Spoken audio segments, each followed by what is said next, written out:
السلام علیکم ورحمت الله وبرکاتو. نن به موږ د اسلام پر څلورو اصولو بحث وکړو چې کوم د قرآن خلاصه یا د قرآن اصول دي. نمبر 1 ازادي چی شی ده؟ عدل چی شی دی؟ امن چی شی دی؟ معاشي خوشحالي چی شی ده؟ د دې مخالف غلامی څه ته ویل کېږي؟ ظلم چی شی دی؟ ویره چی شی ده؟ او معاشي بدحالي چی شی ده؟ د دو الټه سې موږ راواخلو.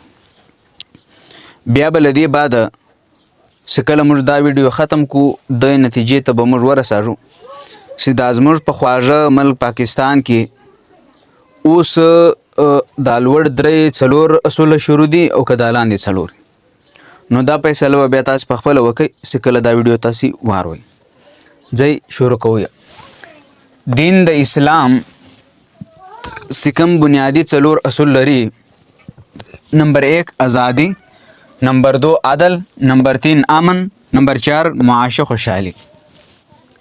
اسلام یای چې هر انسان آزاد دی، د هیچا غلام هم نه دی. انسان سیاره آزاد وي نو بیا به دای غلام صرف د یوه ذات وي چې هغه ته الله وایي. موږ تاسې په لمانځه کې په هر رکعت کې ورته ایاک نعبدو عبد غلام ته یا الله لک له ویازې یا موږ ګډ به ستا غلامي کوو. یعنی ازادي ده له نور ټوله جهانه، له ټوله دنیا، له ورلډ څخه، له ټولې عالمي دنیا څخه به ته آزاد یې، بلکې ته به د الله غلام یې.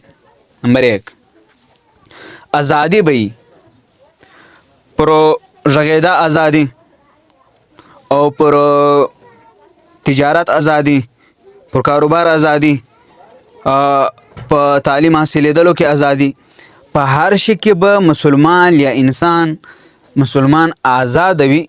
دته به څوک څه نه وایي، د عزت ځان او مال به آزاد وي. مختصرا دوم عدل، دای به انصاف کوي، بې انصافي به ظلم به نه کوي. له دوکانداره یې راواخله تر غټ تاجر د ملکي سطح باندې تجارت کوي، له دوی راواخله دای به انصاف کوي، دای به د انصاف پر تله ناست وي. د ده تر مخ چې کومه تله نه پرته ده دا به د انصاف تله وي، دا به د ظلم تله نه وي. داسې نه چې کړی یې په 40 پیسې وي او خرڅوي یې په 300 په یوه سیر کې څورې ګټه کې هغه تاسو ته پته. نو عدل به وي، اسلام یای عدل به وي، ازاده به وي، ستا مال او ځان به آزاده وي. نور تاسو په خپل پسې ځئ. عدل به وي، عدل به داسې وي چې څنګه ځان له خوښوي بل له به هغه خوښوي، څه ځان له کړي بل له به هغه کړي، څه د څنګه ځان له خوښه وي هغسې به د بل له خوښه وي. امن به وي، بد امني یا خوف به نه وي. امن به داسې وي چې ستا مال او ستا ځان او ستا عزت دا به ګډ په امن وي. د اسلام له طرفه به تا ته هېڅ تاوان نه در اوړي.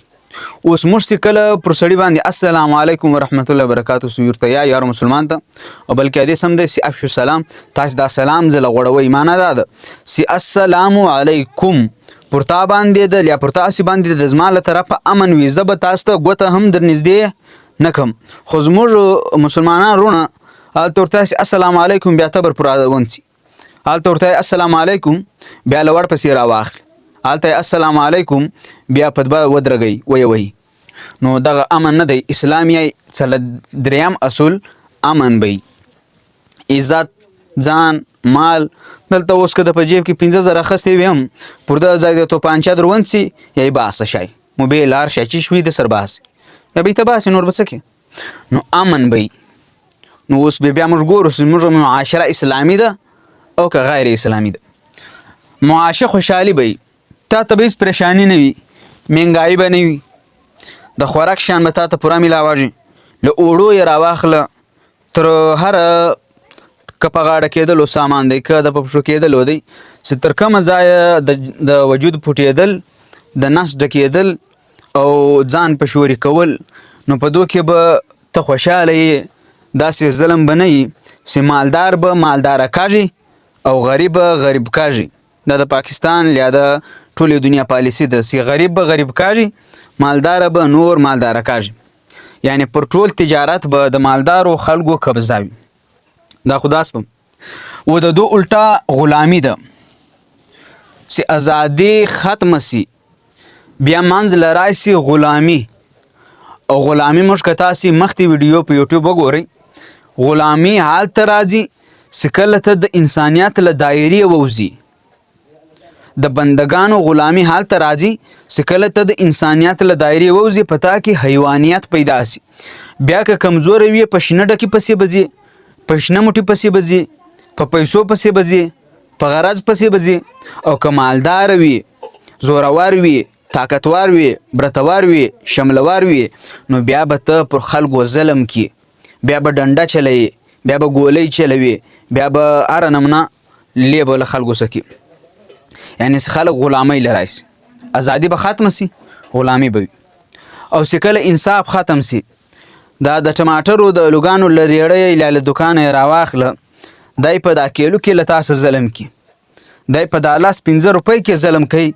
ته پوه شه چې خلک به په کروڑاو کې څورې ظلم کی. نو ازادي خو ګوره موږ ول په غږېدا به ازادي وي، پرو تجارت به ازادي وي. چې کله له تا ازادي ولاړه سي، بیا به ته نه پراخ آزاد رښتیا ویلای سي، بلکې هر شی به غلام سي. بیا ظلم به څنګه راشي؟ ظلم چې کله انصاف ختم سي، ظلم به د هغه ځای ونڅي، او ظلم چې د هغه ځای ونڅي، نو بیا به په معاشره کې ظلم وي. کمزوری به هم ظلم کوي، زورور خو به خامخا کوي. او چې د چا کمزوري و ظلم به دا وي که د ریړۍ په برخه وه، نو په ریړۍ کې به ظلم د سر کی، که ګاډۍ په برخه وه په کرایه کې به ظلم د سر کی، او که د دنیا پر هر مورچه صدای درته ناست وه، د ژوند په هر ځای کې به پر تا ظلم کوي. نو چې امن ختم سي، بیا به ویره راشي، او ویره چې راشي بیا به بدامني راشي. بدامني چې راشي، وینه به تویاږي، مال به لوټ کاږي، عزتونه به خراباږي، د قاتل پته به نه وي، د مقتول پته به نه وي. د قاتل به دا پته نه وي څله چا مړ کړ، څله یې مړ کړ، دا مړ څوک دی، پرچیش مړ سوی دی، دا پته به نه وي. بیا به په ناله کې لاش میلاواږي، دا د مړي جسم به لیا په روډ میلاواږي، لیا به یې چېرې اوبه ته تیسه کړی وي، لیا به یې چېرې سر ځینې پرې کړی وي، چې هره نمونه یې په وس پوره وي. امن به خراب کړی وي او بد امني به جوړ کړی وي، ویره به خوره سوي. لکه نن سبا چې په علي شروع دي. معاشي خوشحالي څه ختم سي، چې ته د اوړو ګټکه نسي پیدا کولی، د 2,500 روپۍ سي، یا 1200 سي، یا 1300 سي، او د ډاکټر فیس 1500 سي. چې ته صرف فیس ورکړې، هغه دوايي به په چیش اخلي. او چې ته صرف فیس ورکړې، دا خورې به څه، او چې ته د ډاکټر دوايي هم پکښې وکړې، خورې به څه، چشې به څه، په غاړه کې به څه. نو معاشي بدحالي به راشي. اوس راشي پر دوه ګردو باندې مقابله وکړئ. په پاکستان کښې کم یو نظام شروع دی؟ آیا اسلامي دی، ازادي ده، عدل دی، امن دی، معاشي حال دی؟ او که غلامي ده، ظلم دی، خوف دی، او معاشي بدحالي ده؟ نو دا فیصله تاسې وکړئ چې نن سبا په پاکستان کښې یا موږ دا مسلمانان غلامان یو، پر موږ ظلم کاږي، له موږ سره ظلم کاږي، زموږ امن خراب دی، زموږ امن تاراج دی، او موږ د لوږې له لاسه تنګ یو. حتی کسی اوړو ته تنګ یو، د بجلی بیل یا د ګیس بیل خو د اور واخلي. واخر دعوانا ان الحمدلله رب